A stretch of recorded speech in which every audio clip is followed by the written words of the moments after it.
lakdon naksung san tlay na ngay lâu na pha ni upat na kan pek mo kaparun ka ngay thiam lo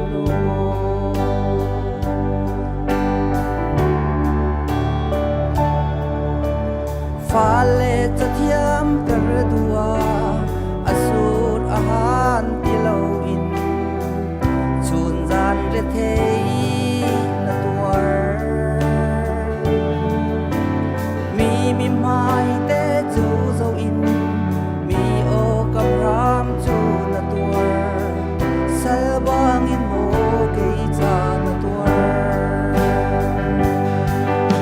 wara cha ka pa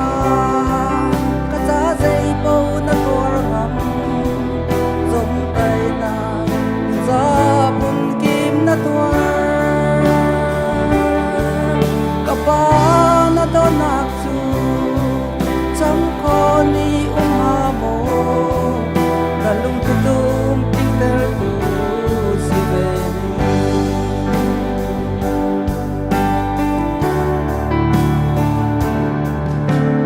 to tu papa voi khachu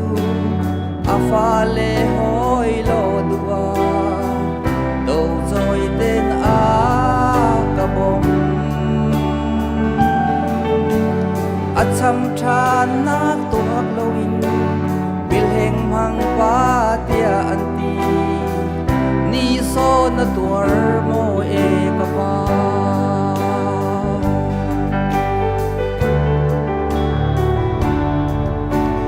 kapa ka chan bao nak te na hei mo swal chan khata a ka ngai thiam tu papa kasul nak chu tam man se na tot nak chu zor ngai lo kasul ngai thiam kho tu na si para tha ka pa ka sa zai po na tur ngam zom tai na ning za bun kim na tuar ka pa na do nak chu cham ko di umamo dalung tudum pinter tu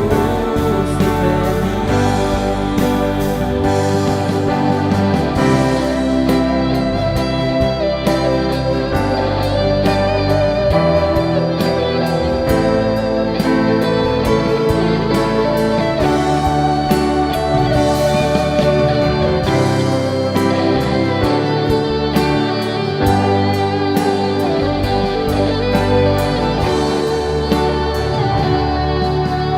khwal tlon ding ka tim chana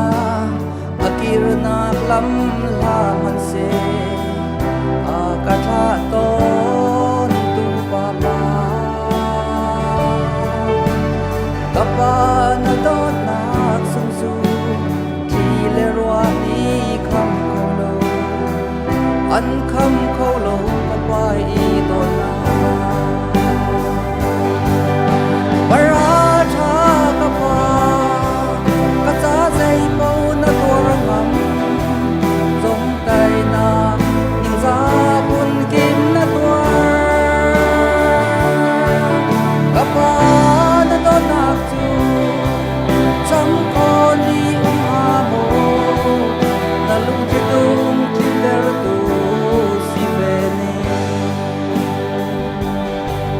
na lung tudum tin der tu